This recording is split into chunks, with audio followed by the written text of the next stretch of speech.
For anyone entering the NICU for the first time as a new grad, it can be scary and overwhelming.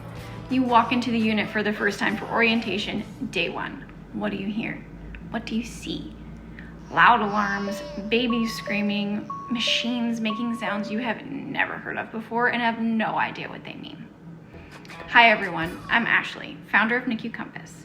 After spending 10 years in the NICU, I realized that the hardest part of learning neonatal medicine isn't memorizing numbers and terms.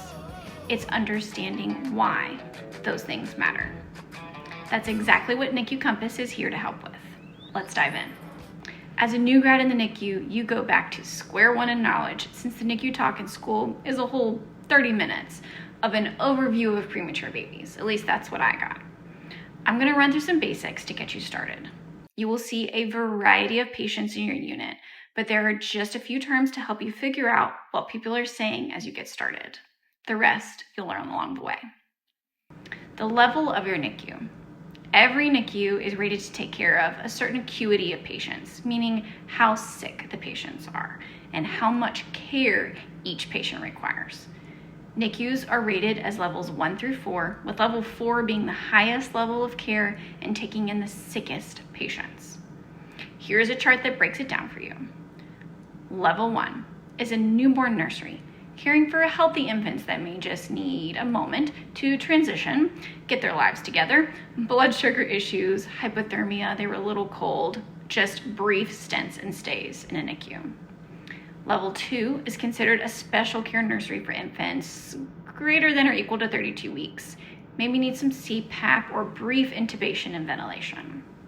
Level 3 can also care for less than 32 weeks, but keep infants intubated for a longer period of time and have access to some pediatric subspecialists, such as surgery, cardiology, nephrology. Level 4 cares for the most complex and critical infants and has access to a wide variety of specialists and surgical interventions. Your preceptor can help you understand the types of patients that your unit takes care of. If you haven't yet graduated but are wanting to pursue a NICU career, I would encourage you to start your journey at a level 4 NICU.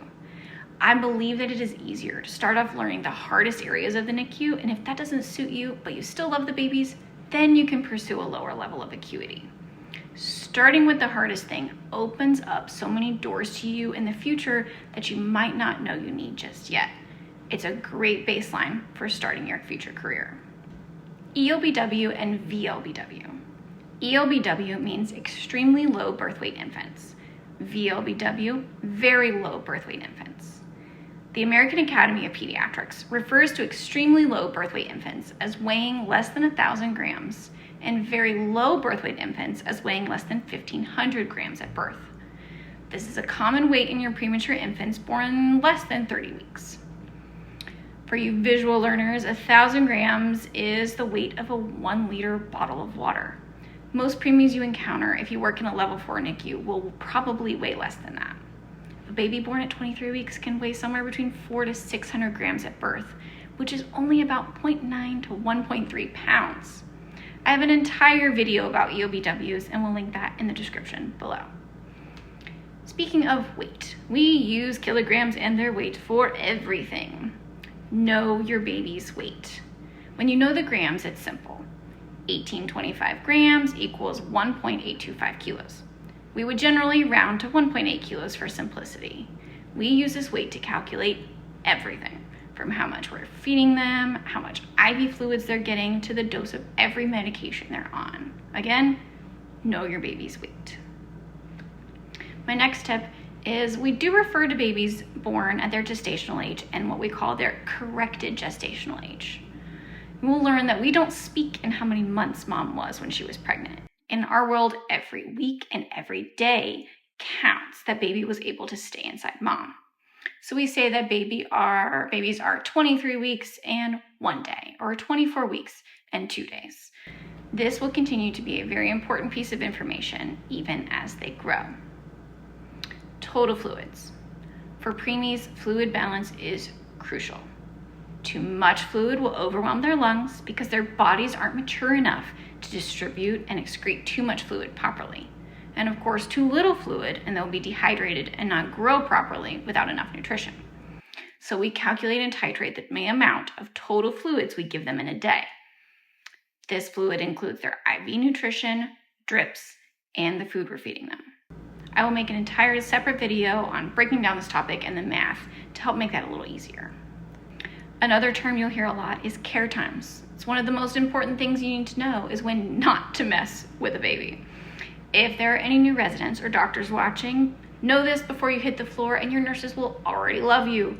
Rest is a crucial part of healing for our little patients. While we have a lot to do for them in a shift, we do our best to do what we call cluster cares, meaning we do as much as we can to coordinate around a time when we're already planning to do an assessment, turn them, and feed them. Then we'll do other things at the same time. This could be a lab draw, or most frequently it's coordination with physical therapy, speech, or your doctor that wants to look at your patient. You let them know baby's next care times are at 11 and 2, so then they can plan to come back at that time. Care times, super important. Okay, I know this was just the very tip of a large iceberg with terms and things you will see and hear, but just knowing a few key things before you're hitting orientation, or maybe right when you hit orientation, may help relieve a little bit of that stress of starting your new career.